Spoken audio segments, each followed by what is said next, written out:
Book of Ecclesiastes, Chapter 1. The words of the teacher, the son of David, king in Jerusalem.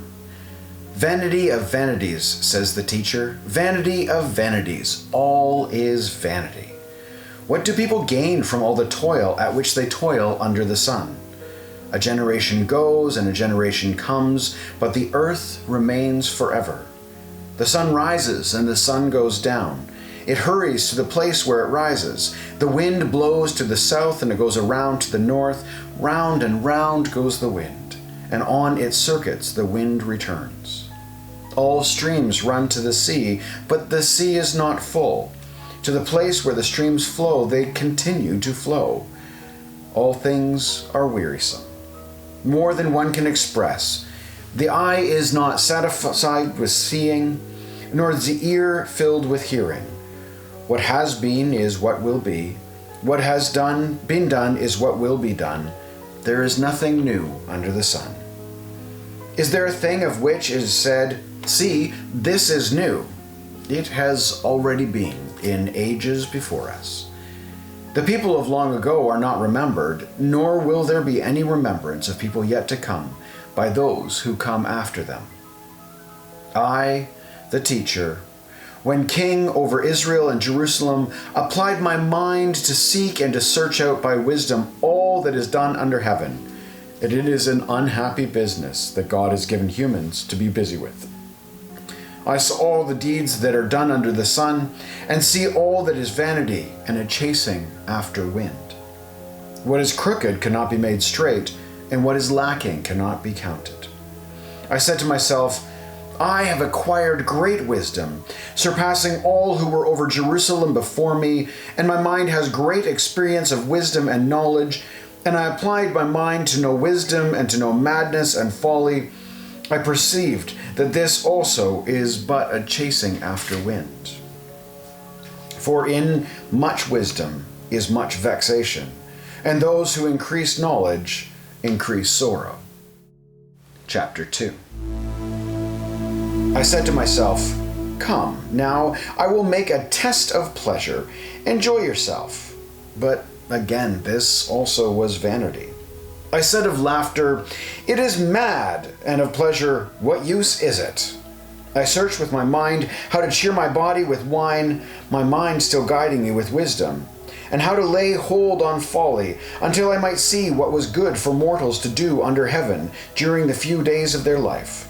I made great works. I built houses and planted vineyards for myself.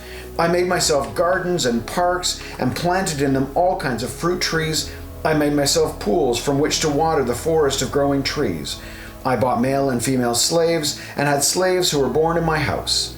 I also had great possession of herds and flocks, more than any who has been before me in Jerusalem. I also gathered for myself silver and gold in the treasure of kings and of the provinces. I got singers, both men and women, and delights of the flesh, and many concubines. So I became great and surpassed all who were before me in Jerusalem. Also my wisdom remained with me. Whatever my eyes desired, I did not keep from them. I kept my heart from no pleasure, for my heart found pleasure in all my toil, and this was my reward for all my toil. Then I considered all that my hands had done and the toil I had spent doing it, and again all this was vanity and a chasing after wind. There was nothing to be gained under the sun. So I turned to wisdom and madness and folly, for what can the one do who comes after the king? Only what has already been done. Then I saw that wisdom excels folly as light excels darkness. The wise have eyes in their head, but fools walk in darkness. Yet I perceived that the same fate befalls all of them. Then I said to myself, what happens to the fool will happen to me also. Why then have I been so very wise? And I said to myself that this also is vanity. For there is no enduring remembrance of the wise or of fools, seeing that in the days to come all will have been long forgotten. How can the wise die just like fools? So I hated life, because what is done under the sun was grievous to me, for all is vanity and a chasing after wind. I hated all my toil in which I had toiled under the sun, seeing that I must leave it to those who come after me, and who knows whether they will be wise or foolish. Yet they will be master of all for which I had toiled, and used my wisdom under the sun. This also is vanity.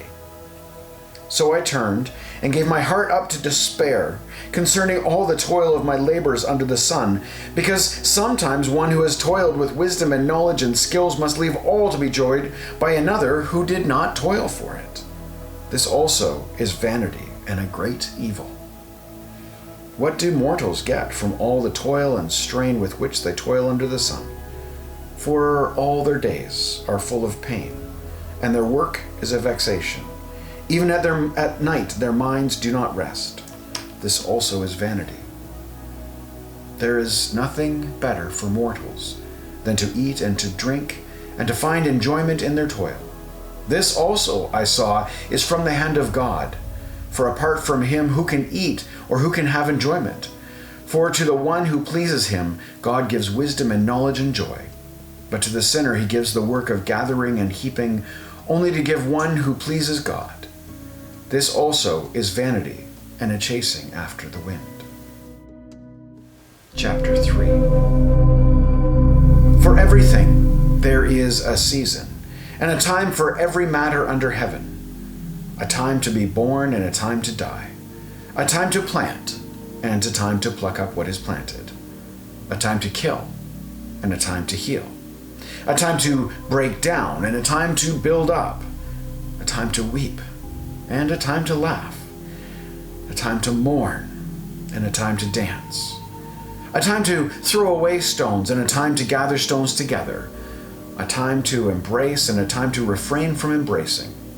A time to seek and a time to lose. A time to keep and a time to throw away. A time to tear and a time to sow. A time to keep silence and a time to speak. A time to love and a time to hate. A time for war and a time for peace. What gain have the workers from their toil? I have seen the business that God has given to everyone to be busy with. He has made everything suitable for its time. Moreover, he has put a sense of past and future into their minds, yet they cannot find out what God has done from the beginning to the end. I know that there is nothing better for them than to be happy and enjoy themselves as long as they live. Moreover, it is God's gift that all should eat and drink and take pleasure in all their toil. I know that whatever God does endures forever. Nothing can be added to it, nor anything taken from it. God has done this, so that all should stand in awe before him. That which is, already has been. That which is to be, already is. And God seeks out what has gone by. Moreover, I saw under the sun that in the place of justice, wickedness was there, and in the place of righteousness, wickedness was there as well. I said in my heart, God will judge the righteous and the wicked, for he has appointed a time for every matter and for every work. I said in my heart with regard to human beings that God is testing them to show that they are but animals. For the fate of humans and the fate of animals is the same. As one dies, so dies the other. All have the same breath, and humans have no advantage over the animals, for all is vanity. All go to one place. All are from the dust, and all turn to dust again. Who knows whether the human spirit goes upward and the spirit of animals goes downwards toward the earth? So I saw that there is nothing better than that all should enjoy their work, for that is their lot. Who can bring them to see what will be after them? Chapter 4. Again, I saw all the oppressions that are practiced under the sun. Look, the tears of the oppressed, with no one to comfort them. On the side of their oppressors there was power, with no one to comfort them.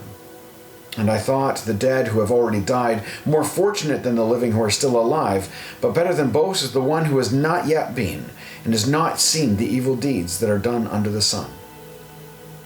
Then I saw that all toil and all skill in work come from one person's envy of another.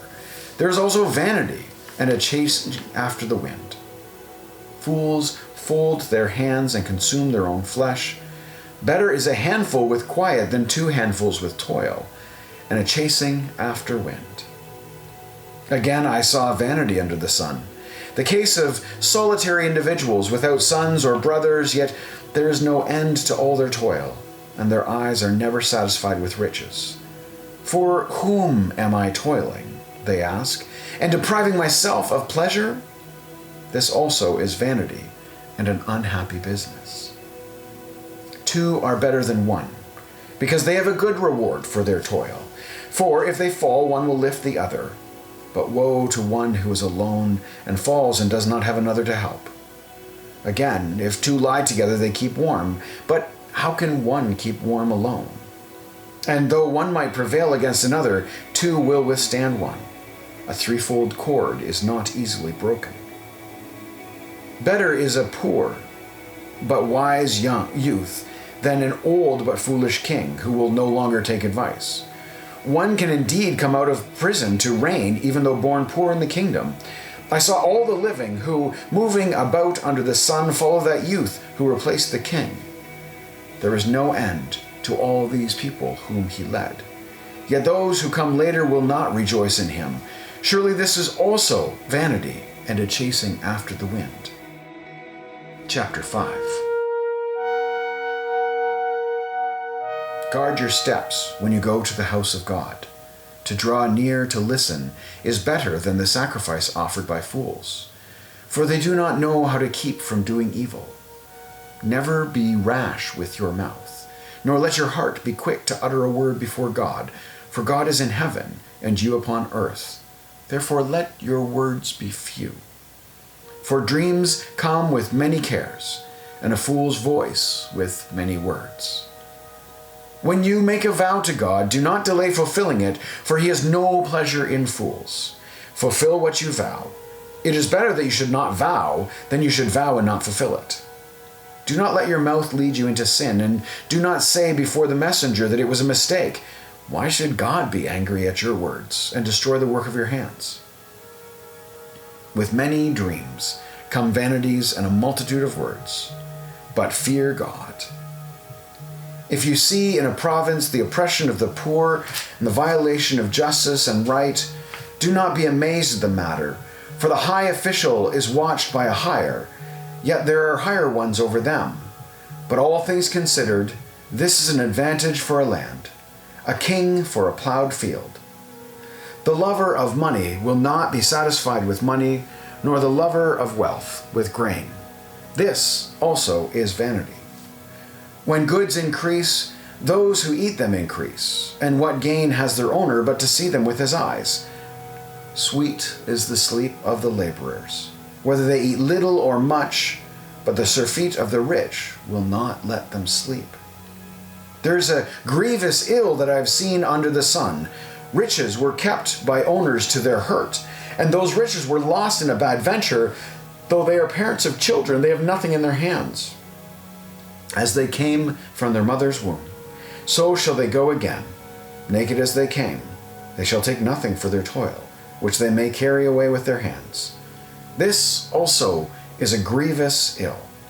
Just as they came, so shall they go, and what gain do they have from toiling in the wind? Besides, all their days they eat in darkness, in much vexation and sickness and resentment. This is what I have seen to be good. It is fitting to eat and drink and find enjoyment in all the toil which one toils under the sun, the few days of the life God gives us. For this is our lot. Likewise, all to whom God gives wealth and possessions and whom he enables to enjoy them and to accept their lot and find enjoyment in their toil, this is a gift from God. For they will scarcely brood over the days of their lives, because God keeps them occupied with the joy of their hearts. 6. There is an evil that I have seen under the sun, and it lies heavy upon humankind. Those to whom God gives wealth, possessions, and honor, so they lack nothing of all they desire, yet God does not enable them to enjoy these things, but a stranger enjoys them. This is vanity, a grievous ill. A man may beget 100 children and live many years, But however many are the days of his life, if he does not enjoy life's good things or has no burial, I say that a stillborn child is better off than he. For it comes into vanity and goes into darkness, and darkness its name is covered. Moreover, it has not yet seen the sun or known anything, yet it finds rest rather than he. Even though he should live 1,000 years twice over, yet enjoy no good, do not all go to one place? All human toil is for the mouth, yet the appetite is never satisfied. For what advantage have the wise over fools? And what do the poor have who know how to conduct themselves before the living? Better is the sight of the eyes than the wandering of desire. This also is vanity and a chasing after wind. Whatever has come to be has already been named, and it is known what human beings are, and that they are not able to dispute with those who are stronger. The more words, the more vanity. So how is one the better? For who knows what is good for mortals while they live the few days of their vain life, which they pass like a shadow? For who can tell them what will be after them under the sun? Chapter 7. A good name is better than precious ointment, and the day of death than the day of birth. It is better to go to the house of mourning than to go to the house of feasting, for this is the end of everyone, and the living will lay it to heart. Sorrow is better than laughter, for by sadness of countenance the heart is made glad. The heart of the wise is in the house of the mourning, but the heart of fools is in the house of mirth. It is better to hear the rebuke of the wise than hear the song of fools. For like the crackling of thorns under the pot, so the laughter of fools. This also is vanity. Surely oppression makes the wise foolish, and a bribe corrupts the heart. Better is the end of a thing than its beginning. The patient in spirit are better than the proud in spirit. Do not be quick to anger, for anger lodges in the bosom of fools. Do not say, "Why were the former days better than these?" For it is not from wisdom that you ask this. Wisdom is as good as an inheritance, an advantage to those who see the sun. For the protection of wisdom is like the protection of money, and the advantage of knowledge is that wisdom gives life to the one who possesses it. Consider the work of God. Who can make straight what he has made crooked? In the day of prosperity, be joyful, and in the day of adversity, consider. God has made the one as well as the other, so that mortals may not find out anything that will come after them. In my vain life, I have seen everything. There are righteous people who perish in their righteousness, and there are wicked people who prolong their life in their evil doing. Do not be too righteous, and do not act too wise. Why should you destroy yourself? Do not be too wicked, and do not be a fool. Why should you die before your time? It is good that you should take hold of one without letting go of the other, for the one who fears God shall succeed with both. Wisdom gives strength to the wise, more than 10 rulers that are in a city. Surely there is no one on earth so righteous as to do good without ever sinning. Do not give heed to everything that people say, or you may hear your servant cursing you. Your heart knows that many times you yourself have cursed others. All this I have tested by wisdom. I said, I will be wise, but it was far from me. That which is far off and deep, very deep. Who can find it?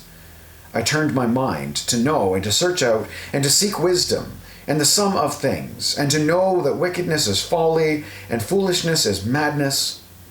I found more bitter than death the woman who is a trap, whose heart is snares and nets, whose hands are fetters. One who pleases God escapes her, but the sinner is taken by her. See, this is what I found, says the teacher, adding one thing to another to find the sum, which my mind has sought repeatedly, but I have not found. One man among 1,000 I found, but a woman among all these I have not found. See, this alone I found, that God made human beings straightforward, but they have devised many schemes. Who is like the wise man? And who knows the interpretation of a thing? Wisdom makes one's face shine, and the hardness of one's countenance is changed. Keep the king's command because of your sacred oath. Do not be terrified. Go from his presence. Do not delay when the matter is unpleasant, for he does what he pleases. For the word of the king is powerful, and who can say to him, "What are you doing?"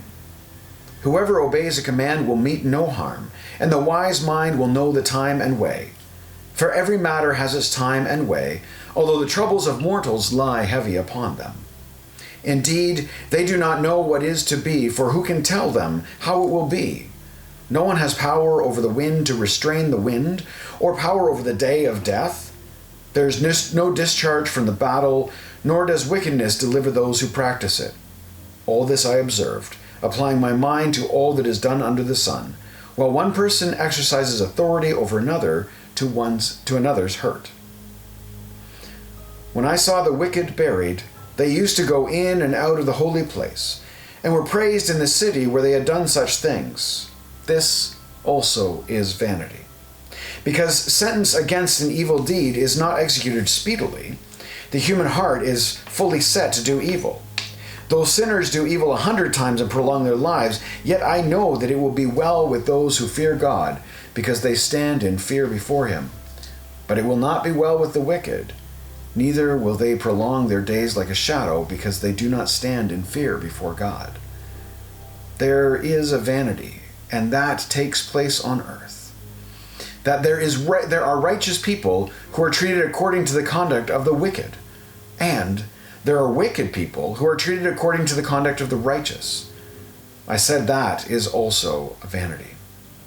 So I commend enjoyment, for there is nothing better for people under the sun than to eat and drink and enjoy themselves, for this will go with them in their toil throughout the days of life that God gives them under the sun. When I applied my mind to know wisdom, and to see the business that is done on earth, how one's eyes see sleep, neither day nor night, when I saw all the work of God, that no one can find out what is happening under the sun. However much they may toil in seeking, they will not find it, even though those who are wise claim to know, they cannot find it out. Chapter 9. All this I laid to heart, examining it all, how the righteous and the wise and their deeds are in the hand of God. Whether it is love or hate, one does not know. Everything that confronts them is vanity, since the same fate comes to all, to the righteous and to the wicked, to good and evil, to the clean and the unclean, to those who sacrifice and those who do not sacrifice. As are the good, so are the sinners. Those who swear are like those who shun an oath. This is an evil in all that happens under the sun, that the same fate comes to everyone. Moreover, the hearts of all are full of evil. Madness is in their hearts when they live, and after that they go to the dead. But whoever is joined with all the living has hope, for a living dog is better than a dead lion. The living know that they will die, but the dead know nothing. They have no more reward, and even the memory of them is lost. Their love and their hate, their envy have already perished. Never again will they have any share in all that happens under the sun. Go, eat your bread with enjoyment, drink your wine with a merry heart, for God has long ago approved what you do. Let your garments always be white. Do not let oil be lacking on your head. Enjoy life with the wife whom you love, all the days of your vain life that are given to you under the sun, because that is your portion in life and in your toil, at which you toil under the sun. Whatever your hand finds to do, do with all your might. For there is no work or thought or knowledge or wisdom in Sheol, to which you are going. Again, I saw that under the sun, the race is not to the swift, nor the battle to the strong, nor bread to the wise, nor riches to the intelligent, nor favor to the skillful. But time and chance happen to them all. For no one can anticipate the time of disaster. Like fish taken in a cruel net and birds caught in a snare, so mortals are snared at a time of calamity, when it suddenly falls upon them. I have also seen this example of wisdom under the sun, and it seemed great to me. There was a little city with a few people in it. A great king came against it and besieged it, building great siege works against it. Now there was found in it a poor wise man, and he by his wisdom delivered the city. Yet no one remembered that poor man. So I said, wisdom is better than might, yet the poor man's wisdom is despised, and his words are not heeded. The quiet words of the wise are more to be heeded than the shouting of a ruler among fools. Wisdom is better than weapons of war, and one burglar destroys much good. Chapter 10. Dead flies make the perfumer's ointment give off a foul odor. So a little folly outweighs wisdom and honor. The heart of the wise inclines to the right, but the heart of the fool to the left. And when the fools walk on the road, they lack sense, and show to everyone that they are fools. If the anger of the ruler rises against you, do not leave your post, for calmness will go unto great offenses. If the anger of the ruler rises against you, do not leave your post, for calmness will undo great offenses. There is an evil that I have seen under the sun, as great an error as if it proceeded from the ruler. Folly is set in many high places, and the rich sit in a low place. I have seen slaves on horseback and princes walking on foot like slaves. Whoever digs a pit will fall into it, and whoever breaks through a wall will be bitten by a snake. Whoever quarries stones will be hurt by them. Whoever splits logs will be endangered by them. If the iron is blunt, and one does not whet the edge, then more strength must be exerted, but wisdom helps one to succeed. If the snake bites before it is charmed, there is no advantage in a charmer. Words spoken by the wise bring them favor, but the lips of fools consume them. The words of their mouths begin in foolishness, and their talk ends in wicked madness. Yet fools talk on, and no one knows what is to happen, and who can tell anyone what the future holds?